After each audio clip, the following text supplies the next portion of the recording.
compreendem por tradição.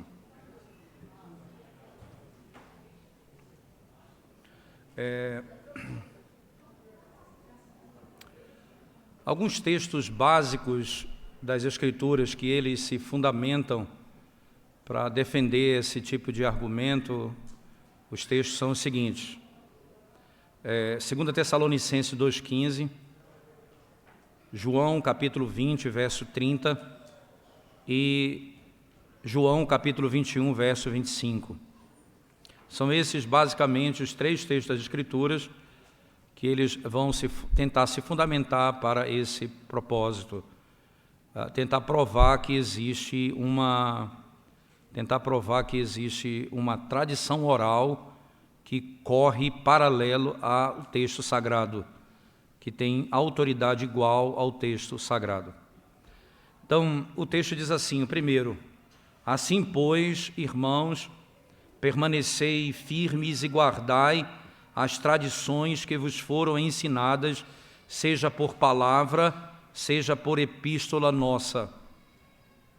Outro texto diz, João 20, verso 30, na verdade fez Jesus diante dos discípulos muitos outros sinais que não estão escritos neste livro. E por último, 21 a 25, há porém ainda muitas outras coisas que Jesus fez. Se todas elas fossem relatadas uma por uma, creio eu que nem no mundo inteiro caberiam os livros que seriam escritos. A alegação da tradição extra-bíblica e oral, isto é, uma revelação que corre fora das Escrituras e segue como um tipo de comunicação oral, eles dizem que é confirmado isso, certo? Por meio desses textos, e os concílios, os três grandes concílios da Igreja Católica Romana vão corroborar com essa tese. Por exemplo, o Concílio de Trento, que ocorreu de 1545 a 1563, o Concílio Vaticano I, ou 1869 a 1870, e o Vaticano II, né, que teve a abertura desse concílio, aconteceu no dia 11 de outubro de 1962, na Basílica de São Pedro, em Roma, certo?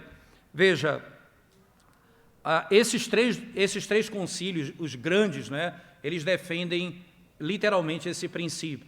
O Concílio de Trento afirma que a revelação especial de Deus através de Cristo, a fonte de cada verdade salvadora e instrução, essa fonte, o que procede de Deus, veja, essa revelação que procede de Deus, ela se manifesta de duas formas, tanto escrita quanto não escrita. Então, é a mesma autoridade, só que uma é escrita e a outra é não escrita. Deixa eu só continuar aqui na linguagem que eles mesmos utilizam. Ele diz assim, um pouco mais, ele fala assim, e instruções que são dadas exclusivamente à Igreja nas Escrituras, e que nem tudo, diz o Concílio de Trento, nem tudo foi escrito sob inspiração divina, e assim reconhece, além da tradição escrita, também a tradição oral, e este último passou a ser chamado simplesmente de tradição em um sentido restrito. O Vaticano II, o Concílio de Vaticano I, colocou de acordo com a crença na Igreja Universal, a revelação sobrenatural está contida em livros escritos por inspiração divina e em tradições não escritas.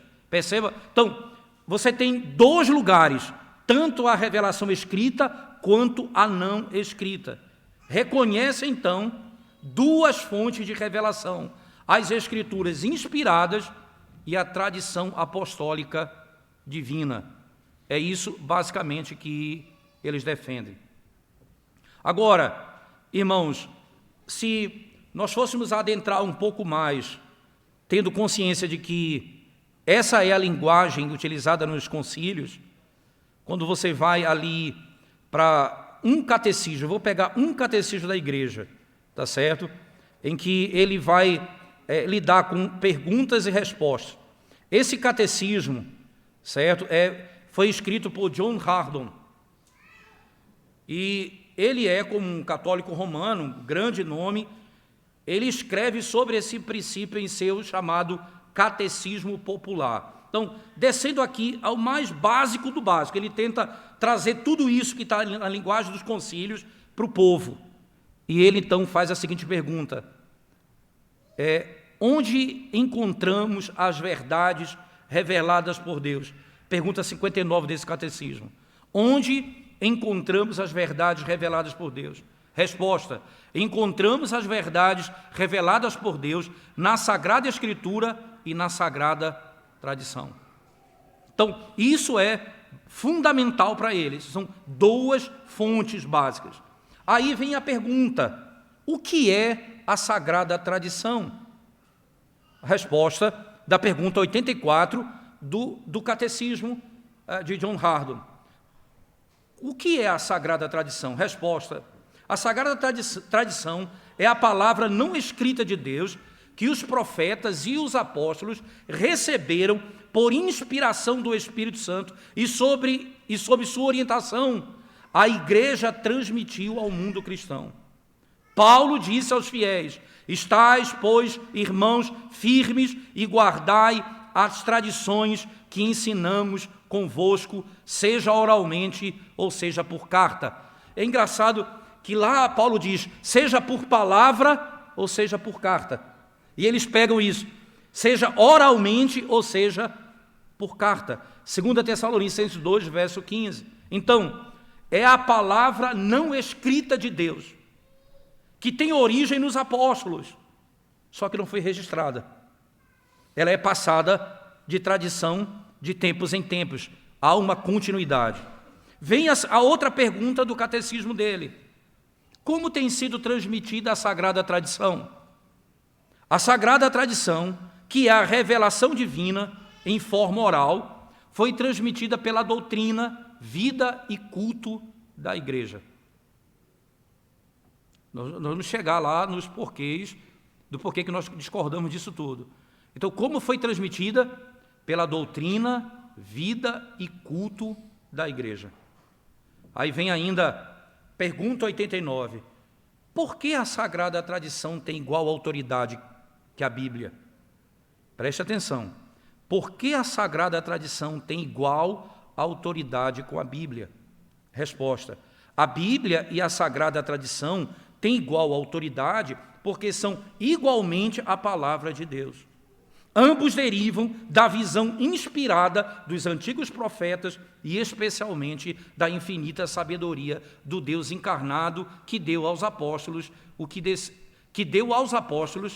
certo?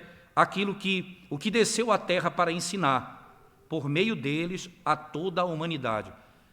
Foi dado a eles, porque Cristo desceu à terra para ensinar a eles duas verdades. Uma que segue paralelo, que é a revelação bíblica, e a outra que é aquilo que não está escrito. Eles vão dizer abertamente, elas têm igual autoridade. Aí a pergunta 91, a Sagrada Tradição pode estar em conflito com a Sagrada Escritura? Resposta: não, a Sagrada Tradição nunca pode estar em conflito com a Sagrada Escritura, porque o mesmo Espírito Santo, operando na Igreja, é a fonte de ambas as fontes de revelação. Cada fonte complementa a outra ou explica a outra, mas nunca estão em contradição. Essas duas fontes de revelação, elas começam a gerar alguns problemas. Deixa eu só mostrar para vocês um ponto. Tem um cidadão chamado Robert Sangenis, que diz o seguinte: existem de fato duas fontes de revelação, alegando ele que a Escritura somente é insuficiente como uma revelação de Deus, porque nem toda revelação está confinada à Escritura. Você entende? Daí o grande problema que eles têm com a doutrina da suficiência das Escrituras. Eles vão dizer, a Escritura ela é insuficiente. Por isso, há necessidade de uma outra revelação paralela. Vocês vão entender, irmãos, aqui um parênteses importante. Por que os nossos pais, os puritanos do século XVII, combateram o catolicismo romano e também os que buscavam uma nova revelação do Espírito? Veja o que é que eles dizem no catecismo, na confissão de fé. Eles vão afirmar que nem por nova revelação do Espírito, nem por tradição de homens, você pode acrescentar as Escrituras Sagradas. Entende? Há uma coisa, é como se fosse uma moeda que tem dois lados. Você busca dizer na prática que a Escritura não é suficiente. Uma vez que eu preciso de nova revelação, eu estou dizendo que a Bíblia não é suficiente. Uma vez que eu preciso de uma tradição, eu estou dizendo que a Escritura não é suficiente. Esse é o tema que a confissão vai lidar, certo? Veja aí outro detalhe interessante, irmãos. Ele diz outra coisa importante das palavras dele, né? Muitos protestantes, diz ele, concluem que 2 Timóteo 3,17 ensina que a Escritura é suficiente por si só para permanecer como a única ou última regra de fé do cristão, não necessitando de nenhuma outra fonte de revelação divina para complementá-la, nenhuma autoridade infalível para interpretá-la. E aqui, completá-la ou interpretá-la são coisas diferentes. É claro que nós precisamos de interpretação da Escritura, mas nós não precisamos de complemento da Escritura. E o que eles propõem é o complemento e propõem também uma interpretação infalível das Sagradas Escrituras. Da mesma forma, o mesmo autor diz, João reconhece 2 vezes que o seu registro escrito de Jesus não nega outras tradições extra-bíblicas. Veja, eles interpretam João assim, Cristo fez muitos outros milagres, mas nem todos estão escritos aqui. Mas os que foram escritos é para que creiais, crendo, vocês tenham a vida eterna. Ora, eles dizem isso, Jesus está ensinando aqui que existem outras tradições. Um outro apologista romano chamado Karl Keating diz assim, é verdade, diz ele, que os católicos não acham que a revelação terminou com o que está no Novo Testamento.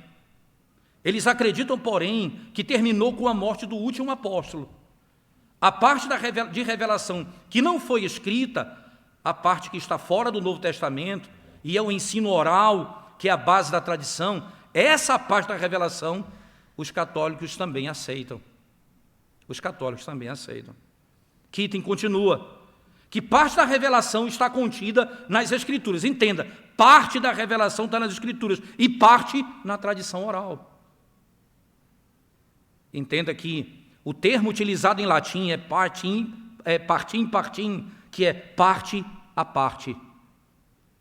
Não é toda a revelação está na Escritura, mas parte está na Escritura e parte está na tradição oral.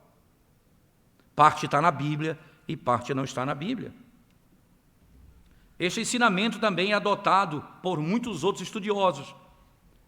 Em um artigo de uma revista chamada Antítese, datado de outubro de 1990, um estudioso católico escreveu, se envolveu em um debate sobre sola escritura, e diz o seguinte, sob o título da Palavra de Deus, a norma suprema, mas de acordo com a própria Escritura. A Palavra de Deus não está inteiramente contida apenas nas Escrituras, ele escreve. A Palavra não está contida apenas nas Sagradas Escrituras. E aqui, para concluir esse ponto, vamos ouvir aqui John O'Brien, católico romano, e ele vai resumir aqui o pensamento da Igreja Católica Romana sobre tradição. Há certas verdades que Cristo e os apóstolos ensinaram que não estão registradas nas Escrituras, mas que estão incorporadas na vida, prática e ministério da Igreja, em suas tradições escritas e não escritas, que complementam o registro bíblico. Que complementam o registro bíblico. O que chama agora a nossa atenção é como é que Como é que eles utilizam quem? Os pais da igreja, para defender isso. A tradição está lá. Isso aqui é um ponto que a gente vai ter que trabalhar um pouco, tá certo, irmãos? Então, eu vou citar aqui alguns exemplos. Gregório de Nisa, interpretação de João 21, 25, e Agostinho, certo? Veja, Gregório de Nisa, um pai da igreja, comentando esse texto de João, ele diz assim: é proibido especulação além do que João registrou. Era assim que eles entenderam o texto. É proibido, veja, é proibida a especulação além do que João registrou. Agora veja o que Agostinho falou, irmãos. Ele apontou para a suficiência salvífica do registro de João, dizendo: pois embora o Senhor Jesus tenha feito muitos outros atos, todos deles não são registrados, assim como este mesmo, São João, o próprio evangelista, testifica que Cristo, o Senhor, disse e fez muitas coisas que não estão registradas, mas todos os que foram escolhidos para registro parece ser suficiente para a salvação dos crentes. Isso é palavra de Agostinho. Você lembra da primeira aula nossa, irmãos, que nós falamos aqui sobre o debate de Calvino, Viré e Farel contra os católicos romanos, em que Calvino, quando se levanta para o debate, ele vai dizer o que contra eles? Ele vai dizer algo simples, glorioso: vocês usam os pais da igreja de maneira desonrosa, porque vocês afirmam que os pais da igreja defendem o que de fato eles não defendem. Eles dizem: a Escritura é suficiente, e vocês usam para defender o contrário da fé deles. Vocês querem honrar os pais da igreja, desonrando-os? É a tese de Calvino. E Calvino diz assim: vocês não leram os pais da igreja. Só um detalhe, irmãos, interessante. Se você ler as Institutas de João Calvino, que ele está ali combatendo todos esses erros, e nós fizemos isso aqui com os jovens da igreja, um tempo, passamos aqui mais de um ano, lendo todo sábado aqui, reunindo, lendo todas as Institutas de João Calvino, passo a passo, e comentando. Você sabe o que era que impressionava a gente nessa leitura? Mais de 400 vezes Calvino cita os pais da igreja para defender o ponto de vista deles. O que Calvino está afirmando? Eles usam os pais da igreja para o bel prazer deles, não para estabelecer a verdade.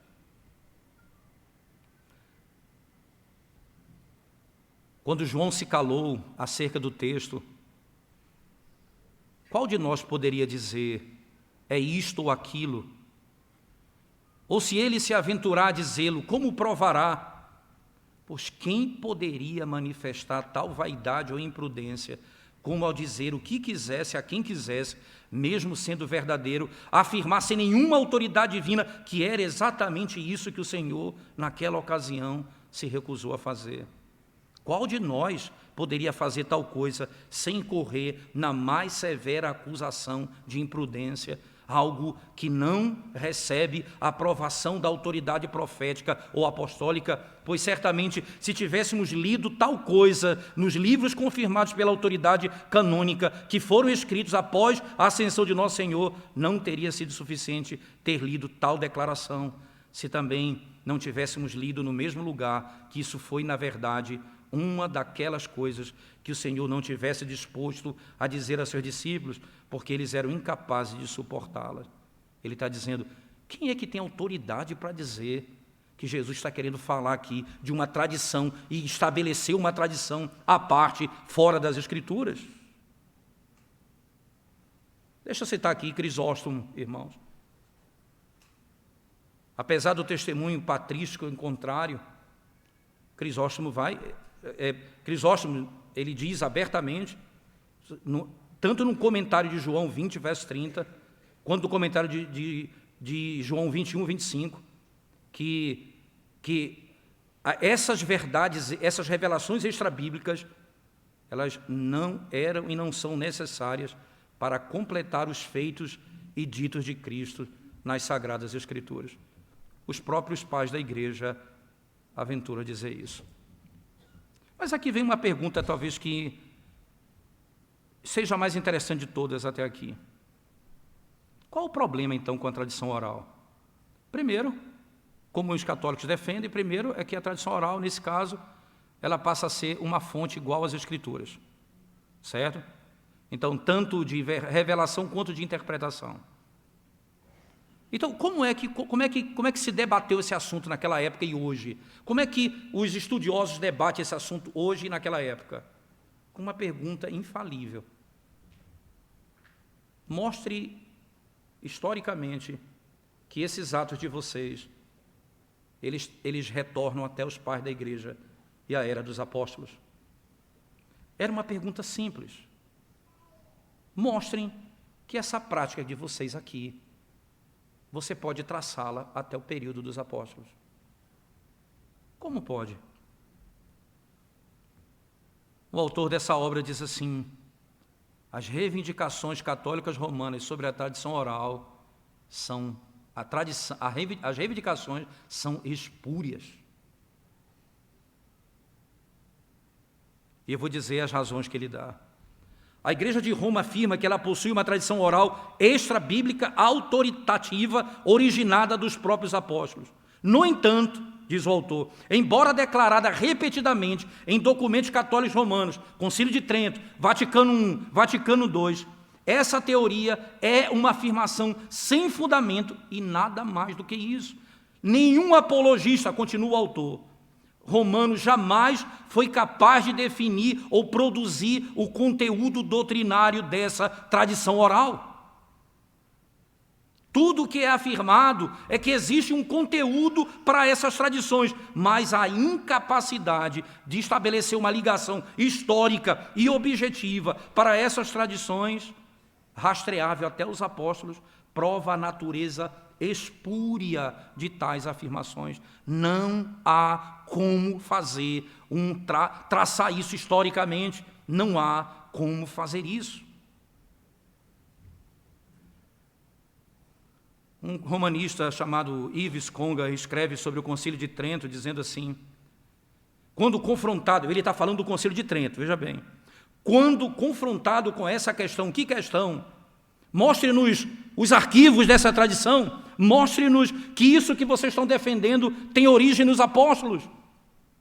Aí, isso foi perguntado no Concílio de Trento. E sabe como o Concílio de Trento respondeu? Ele diz assim, veja só, a palavra dele, escreve que o Concílio de Trento, quando confrontado com essa questão, prudentemente e explicitamente se recusou a tomar tal curso, ou seja, compilar uma lista dessas supostas tradições extrabíblicas. Ele diz, ele não quis fazer o concílio, porque ele não tem como fazer, porque é algo que surge de acordo com o tempo, não é traçado no período da história.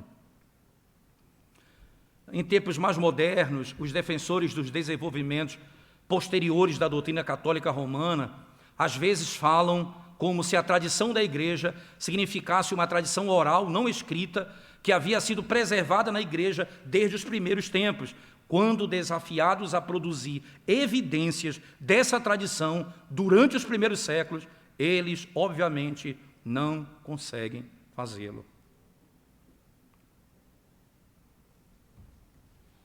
O que na realidade é isso, irmãos, na prática? Quem tem autoridade sobre a igreja é Cristo. Jesus Cristo tem autoridade sobre a igreja. Ele é o Senhor da igreja, é Ele que legisla sobre a igreja. Ele é o cabeça da igreja, é assim que a Escritura nos ensina. Então, a vontade dEle, a lei dEle, tudo é dado à igreja, como Ele ordenou. Como é que alguém tem autoridade igual à autoridade de Cristo? Só pode fazer isso, irmãos, se esse que se coloca nessa autoridade assume o papel de Cristo, de criar legislação para a igreja que não está revelado nas Sagradas Escrituras. Você entende por que os nossos documentos históricos, como a Confissão de Fé, vai dizer que o Papa é o anticristo? Sabe por quê, irmão? Porque um dos aspectos é esse, eles têm o poder de legislar. Essa é a maneira que eles têm de criar a própria doutrina para a igreja. Eles são a continuidade de Cristo na igreja. Daí eles criam dias santos, eles canonizam pessoas, eles estabelecem padrões, eles mudam, eles criam uma liturgia, eles negam a palavra, eles enchem o culto, o lugar de culto, de imagens, de escultura. Por que eles fazem isso e são aceitos? Porque eles são Cristo. Aquele que se assenta nesse trono tem o poder de Cristo sobre a igreja, de governar a igreja. Jesus é o sumo sacerdote. Só Ele pode perdoar pecado. Eles se tornam sumo sacerdote. Eles têm poder de perdoar pecado. Jesus Cristo é o único sacrifício. Eles têm poder de fazer o sacrifício toda a missa. Jesus é o profeta. Eles são um profeta, porque eles têm o poder do magistério e eles ensinam a igreja como eles querem, segundo a tradição deles. Eles são rei, que Cristo é o rei e o Senhor da igreja, e eles governam a igreja conforme as suas próprias tradições. Quando você abre a palavra de Deus, por favor, 2 Tessalonicenses 2,15, abra o texto comigo. 2 Tessalonicenses 2, verso 15. E o que me impressiona é isso, eles usam a Bíblia para dizer que a Bíblia não tem autoridade única, né? Mas é a fonte que eles usam para declarar que ela não tem autoridade. Ela tem autoridade para negar a autoridade dela, né? E para dar a eles a autoridade. É impressionante, né? 2 Tessalonicenses, capítulo 2, versículo 15, diz assim: Assim, pois, irmãos, permanecei firmes e guardai as tradições que vos foram ensinadas, seja por palavra, seja por epístola, seja por palavra, seja por epístola nossa, seja uma coisa ou outra. Quando você vai analisar um texto como esse, irmãos, e pensar assim, qual o problema que eles estão, o que eles estão defendendo aqui? Que existem duas tradições, palavra e, no verso 15, né? Que é palavra ou seja por epístola nossa. Veja, no capítulo 2, verso 5, veja o que o texto diz. Não vos recordais de que ainda convosco eu costumava dizer-vos estas coisas? E agora sabeis o que o detém para que ele seja revelado somente em ocasião própria. O apóstolo Paulo, aqui no verso 5, descreve que quando estava no meio deles, costumava dizer essas coisas. Então, ele está falando, irmãos, aquilo que eu falei para vocês e aquilo que está escrito. Eu disse para vocês ali.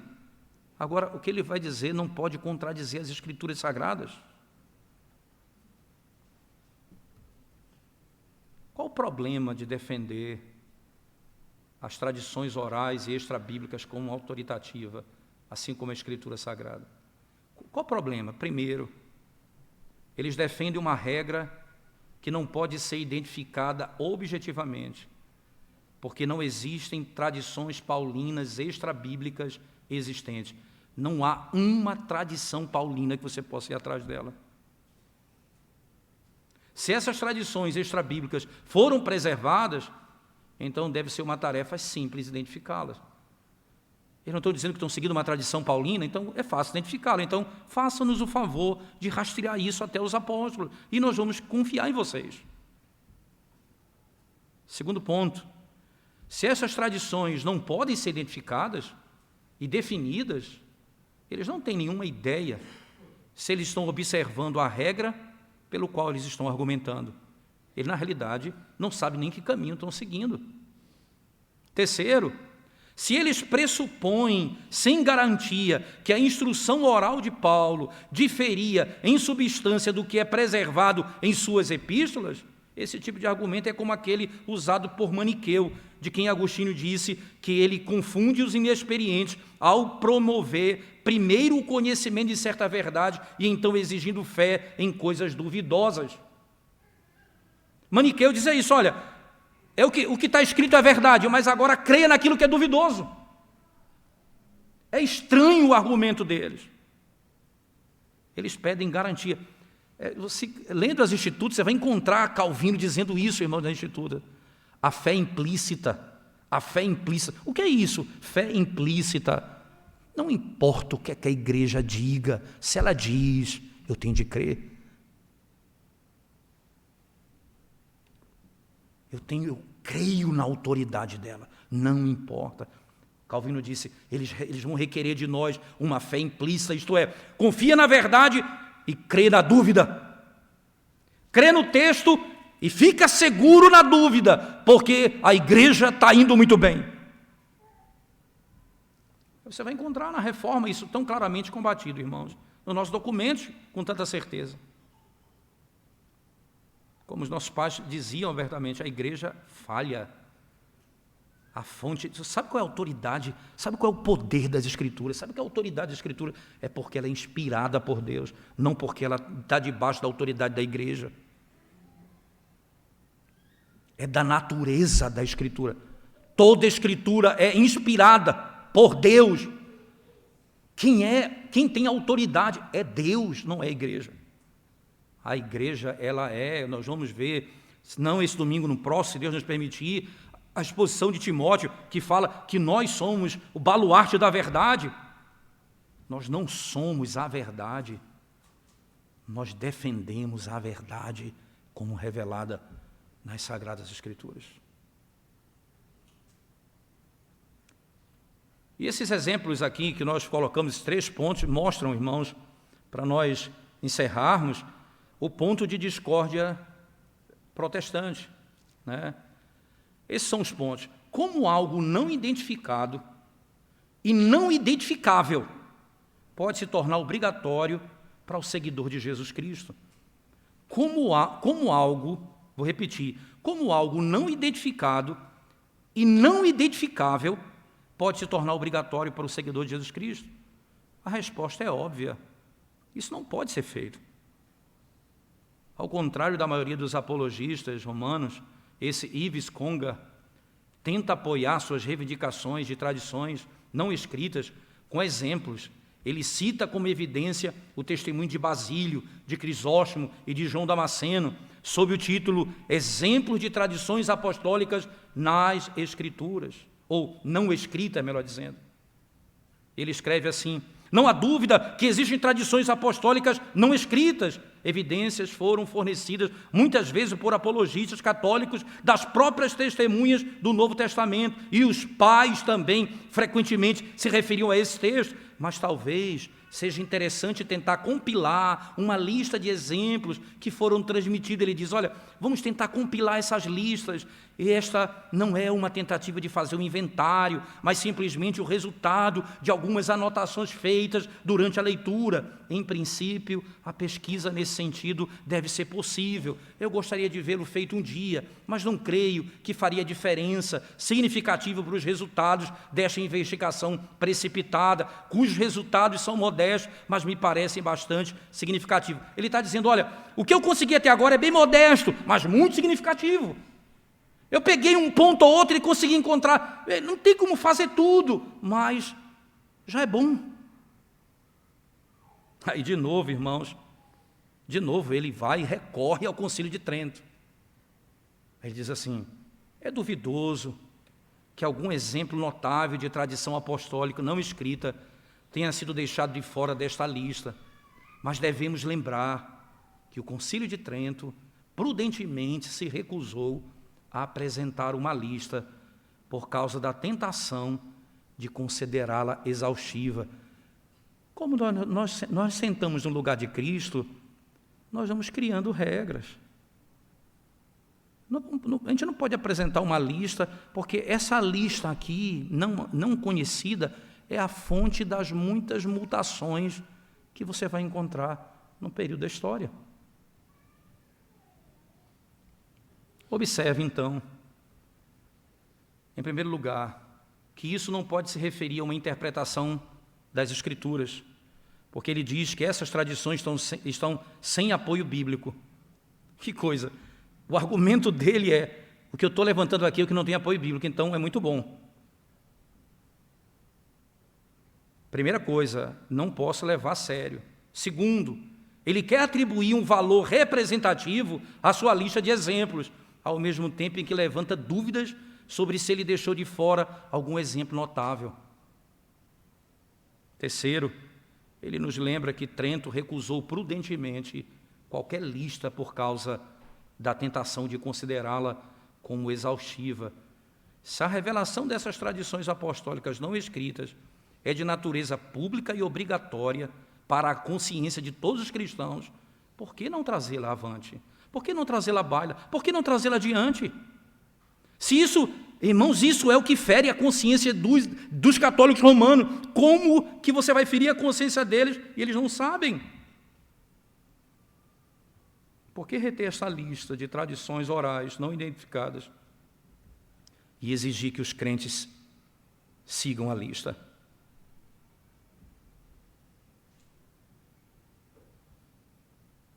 Ele simplesmente cria uma ordem arbitrária, irmãos, que não tem fundamento algum. Eu fui buscar, e aqui eu tenho 7 minutinhos para concluir antes do meio-dia, o apologista romano chamado Michel Pacua. Michel Pacua. Esse apologista chega mais perto de identificar o conteúdo da tradição oral paulina quando diz: algumas passagens do Novo Testamento usam tradição para se referir aos ensinos básicos do Evangelho. Veja, ele dizendo, usa a palavra tradição para se referir aos ensinos básicos do Evangelho. Embora afirmar de modo geral, não poderíamos concordar mais do que isso. O Novo Testamento está repleto de ensinamentos básicos do Evangelho. Com relação à tradição oral paulina, o que um apologista romano considera misterioso, outro identifica como os ensinamentos básicos do Evangelho. Perceba, esse apologista disse: o que tradição significa, algumas vezes, é o básico do Evangelho. Aí o autor diz, um diz é o básico do Evangelho, outro vai dizer que são coisas que não podem ser identificadas. É isso, e aí ele está dizendo, confia que esse é o caminho.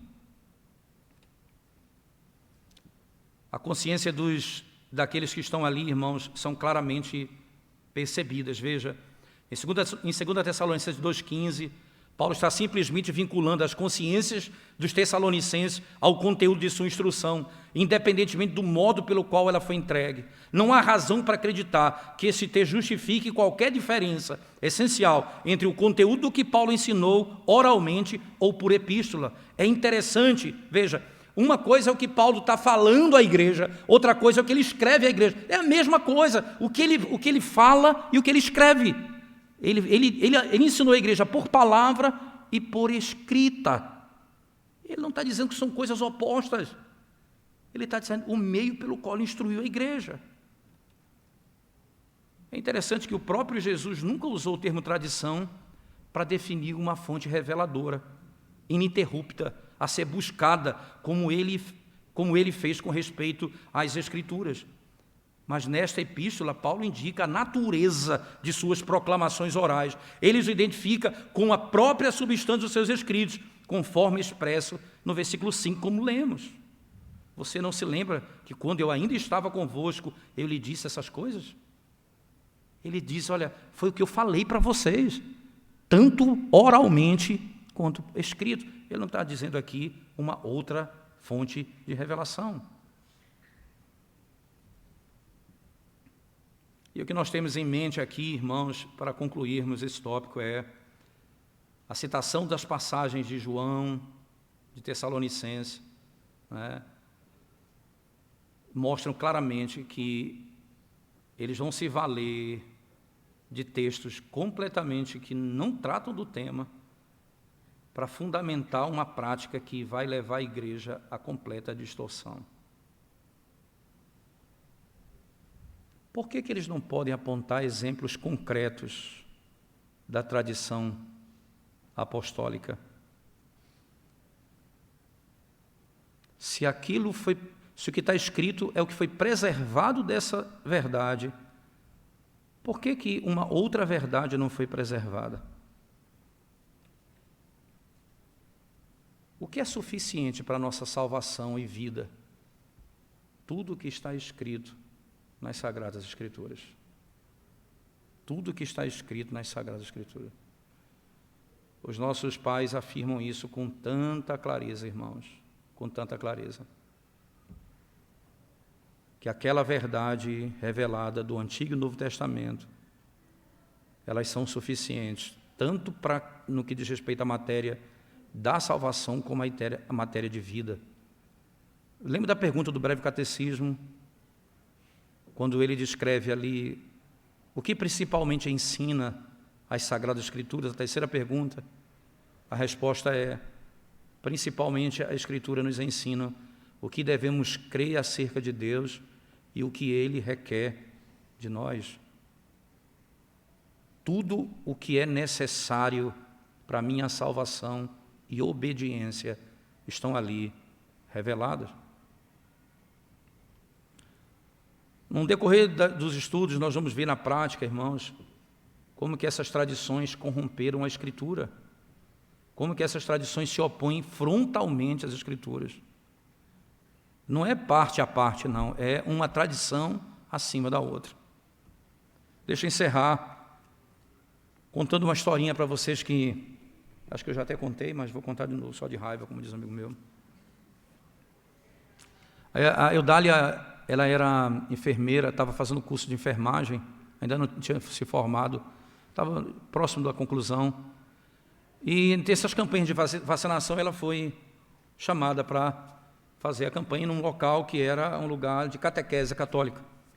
E ela foi lá trabalhar nesse período de vacinação. E eu lembro que, quando ela voltou, e nós estávamos conversando, ela disse: aconteceu algo muito interessante lá. Aí disse: o que foi? Chegou uma moça que estava sendo catequizada, e a gente está trabalhando aqui, e a catequese funcionando aqui do lado. Ela disse, então, aí a pessoa disse assim: eu procurei na Bíblia e não achei nenhum lugar que falava, ou que diz, ou que afirma, ou que dá qualquer ideia que Maria foi assunta aos céus. Aí a moça que estava lá, que não tinha muita instrução, disse: você não procurou certo, está na Bíblia sim. Esses ainda são crentes sola Escritura, entendeu? São católicos sola Escritura. Aí vai chegar o não sola Escritura agora. Aí ela disse assim: não, está na Bíblia sim, está na Bíblia sim. É que você não sabe ler direito. Aí chega então aquele que era o que catequizava os outros. Aí foi feita a pergunta a ele, e ele disse: é verdade, não está na Bíblia não. Isso é a nossa tradição. Então tá bom. Morreu o assunto.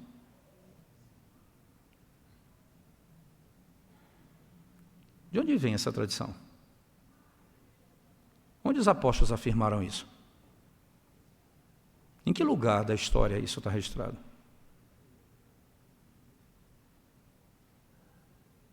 A Assunção de Maria. No fim do dia, é isso que vai acontecer. Essas tradições vão se opor frontalmente às Escrituras Sagradas.